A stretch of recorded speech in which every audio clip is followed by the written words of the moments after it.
बच्चों, मैं टोनी। अगर आपने अभी तक मेरे चैनल को सब्सक्राइब नहीं किया है तो नीचे दिए गए लाल बटन को दबाकर चैनल को सब्सक्राइब करें। रानी के पति गोलू जैसे ही अपनी पत्नी के तकिया के नीचे एक महंगा मोबाइल देखा, उसका माथा ठनक गया। उसे समझ नहीं आया कि 2000 कमाने वाली उसकी पत्नी के पास 50,000 का मोबाइल फ़ोन कहाँ से आया। रानी दूसरों के यहाँ झाड़ू पोछे का काम किया करती थी और उसका पति ठेका मजदूर था। पत्नी के पास इतने महंगे फ़ोन को देखकर उसको नींद नहीं आई। आखिर इसके पास इतना महंगा फोन कहाँ से आया? जगाकर पूछूं क्या? नहीं नहीं, रहने देता हूँ, सुबह पूछूंगा। रानी, ये किसका मोबाइल है तेरे? पति के हाथ में मोबाइल देखकर रानी के चेहरे का रंग पीला पड़ गया।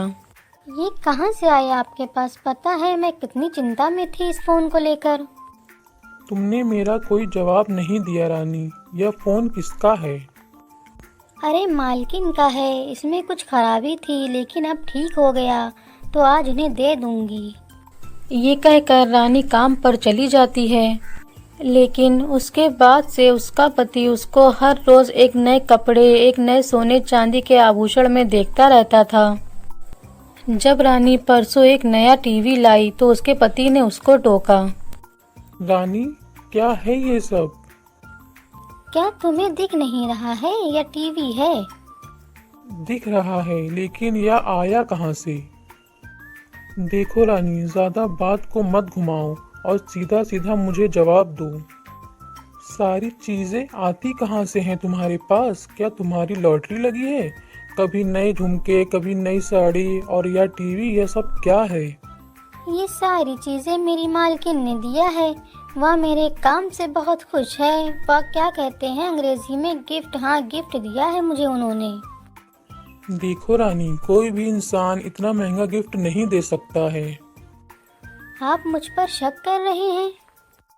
मैं शक नहीं कर रहा हूँ, सिर्फ तुमको समझा रहा हूँ। ये कहकर गोलू अपने कमरे में चला जाता है और उधर गांव की औरतें तरह तरह की बातें बनाया करती हैं। एक दूसरे से कहती हैं कि आखिर गोलू की पत्नी की ऐसी कौन सी लॉटरी लग गई है जो इतना गहना, साड़ी और सामान लिए जा रही है। रानी ऐसी कौन सी नोट छापने की मशीन लेकर आई है कि कल मशीन लाई और आज देखो टीवी लिए चली आ रही है। अरे उसके कान की झुमके देख रही थी तुम? प्योर सोने का था। वो तो कहती है कि मेरी मालकिन ने दिया है, मेरी मालकिन ने दिया है। भला ऐसे कौन मालकिन है इसको इतना सामान दे देती है? हम भी तो काम करते हैं, हमें तो किसी ने आज तक नहीं दिया। लोगों की बातें गोलू सुनता है और उदास होकर घर आता है और सारी बातें रानी से कहता है। जलन मेरे पति देव, यह सारे लोगों को जलन है मुझसे, क्योंकि मेरी मालकिन मुझको बहुत प्यार करती है। गोलू मन ही मन उदास हो जाता है और सोचता है कि आखिर भला किसकी मालकिन इसको इतना गहना और सामान देगी। गोलू के मन में शक तो था ही पहले, लेकिन रानी की बातों को सुनकर उसका दिल नहीं भरता है। ऐसे ही कई महीने बीतते हैं और रानी कपड़े के ऊपर कपड़े, गहनों पर गहने लाती रहती है। और एक दिन रात को 12 बज जाते हैं, लेकिन रानी घर वापस नहीं आती है और गोलू बार बार घड़ी देखता है और घर के फाटक की ओर देखता रहता है। फिर उसको रहा नहीं जाता, वह रानी जहाँ काम करती है उस अपार्टमेंट की ओर जाने लगता है। तभी गोलू के सामने से कुछ पुलिस वाले रानी को जीप में बैठाकर जेल लेकर जाते हैं और गोलू उनके पीछे पीछे जेल पहुंचता है और एक पुलिस वाले से पूछता है, साहब क्या हुआ? साहब, मेरी पत्नी ने क्या कर दिया? साहब, आप मेरी पत्नी को क्यों पकड़ रखे हैं? ये तुम्हारी पत्नी है? इसकी करतूत जानते हो तुम? नहीं जानते हो तो सुनो। उस रात जब रिंकू अपने माँ बाप को एयरपोर्ट छोड़कर घर वापस आया तो वह बहुत थका हुआ था।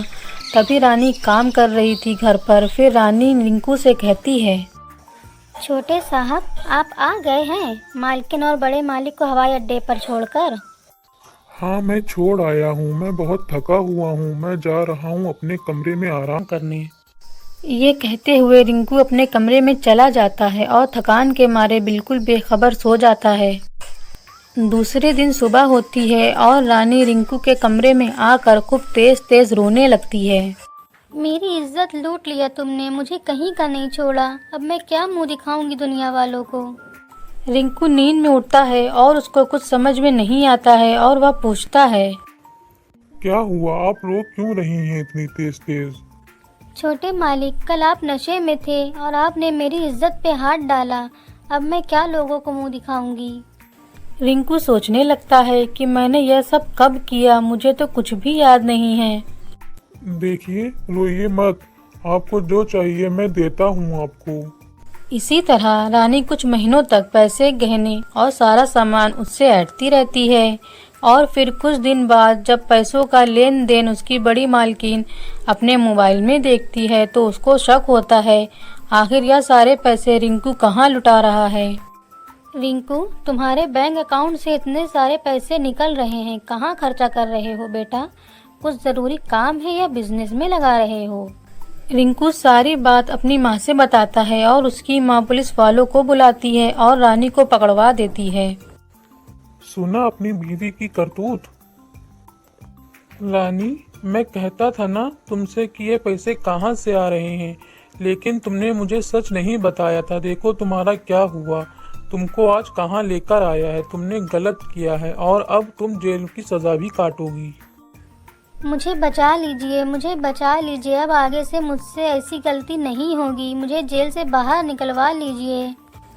यह कहकर रानी रोते हुए नीचे बैठ जाती है और गोलू घर चला जाता है। इसी के साथ कहानी खत्म होती है।